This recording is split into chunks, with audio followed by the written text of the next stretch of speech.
বাচ্চা কনসেপ্টের ক্ষেত্রে সমস্যা করতে পারে।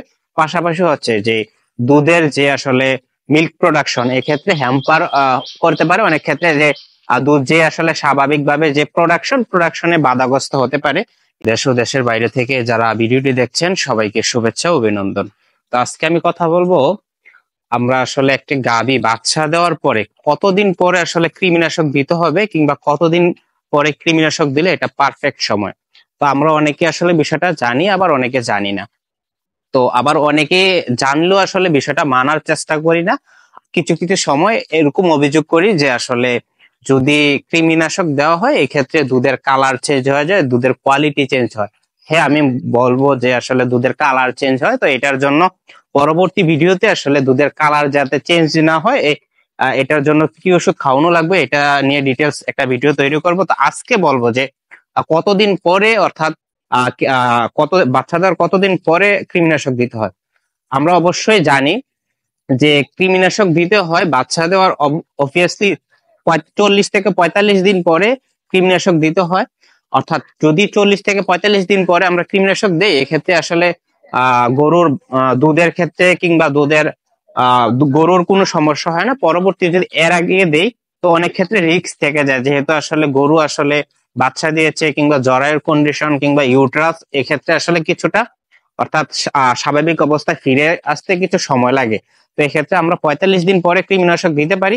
পাশাপাশি হচ্ছে কৃমিনাশক দিলে যে যে উপকার গুলা হয় পরবর্তী হচ্ছে, অর্থাৎ 3 মাসের মধ্যে, পরবর্তী 3 মাসের মধ্যে গরু হিটে আসে স্বাভাবিকভাবে। তো এক্ষেত্রে বাচ্চা কনসেপ্ট করবে। তো যদি কৃমিনাশক না দেয় আর কৃমিতে সমস্যা থাকে এক্ষেত্রে কিন্তু পরবর্তী বাচ্চা কনসেপ্টের ক্ষেত্রে কিন্তু কিছু কিছু ক্ষেত্রে সমস্যা করতে পারে। অর্থাৎ কৃমিনাশক না দিলে 45 দিন পরে কৃমিনাশক না দিলে পরবর্তীতে অর্থাৎ বাচ্চা কনসেপ্টের ক্ষেত্রে সমস্যা করতে পারে। পাশাপাশি হচ্ছে যে দুধের যে আসলে মিল্ক প্রোডাকশন এক্ষেত্রে হ্যাম্পার করতে পারে। অনেক ক্ষেত্রে যে দুধ যে আসলে স্বাভাবিকভাবে যে প্রোডাকশনে বাধাগ্রস্ত হতে পারে।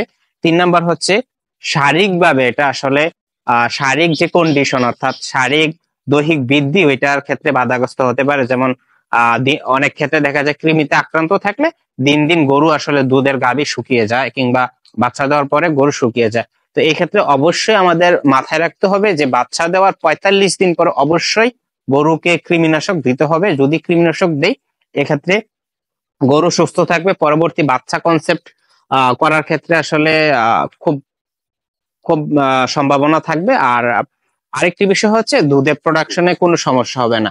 তো আর যারা বলেন যে দুধের কালার চেঞ্জ হয়, তো এই ক্ষেত্রে হচ্ছে অর্থাৎ দুধের কালার চেঞ্জ হয় যে আপনার এনভেন্ডাজল প্লাস লিবামেজল, অর্থাৎ এই ক্ষেত্রে এই প্রিপারেশনের ওষুধটা দুধের কালার চেঞ্জ হতে পারে। তো দুধের কালার যাতে চেঞ্জ না হয় এই জন্য কি ওষুধ করতে হবে কিংবা এটা প্রেগন্যান্সি সেফ কিনা এই বিষয় নিয়ে আমি পরবর্তী একটা ভিডিও দিয়ে থাকবো। তো অবশ্যই বলার আর এক বাসকে যেহেতু আসলে আলোচ্য বিষয় হচ্ছে, অর্থাৎ বাচ্চা দেওয়ার কয়দিন পরে কৃমিনাশক দিতে হবে, তো এই বিষয়টা আমি বললাম। তো সবাই আসলে বিষয়টা মাথায় রেখে এই বিষয়টা পালন করার চেষ্টা করবেন, তাহলে কিন্তু আপনাদের গাভী পালন করে যে একটা কাঙ্ক্ষিত, অর্থাৎ যে একটা বেনিফিট পাওয়ার কথা কিংবা বছরে বাচ্চা পাওয়ার কথা, তো এটা আসলে ইনশাল্লাহ পাবেন। তো সকলে ভালো থাকবেন, সুস্থ থাকবেন। আসসালামু আলাইকুম।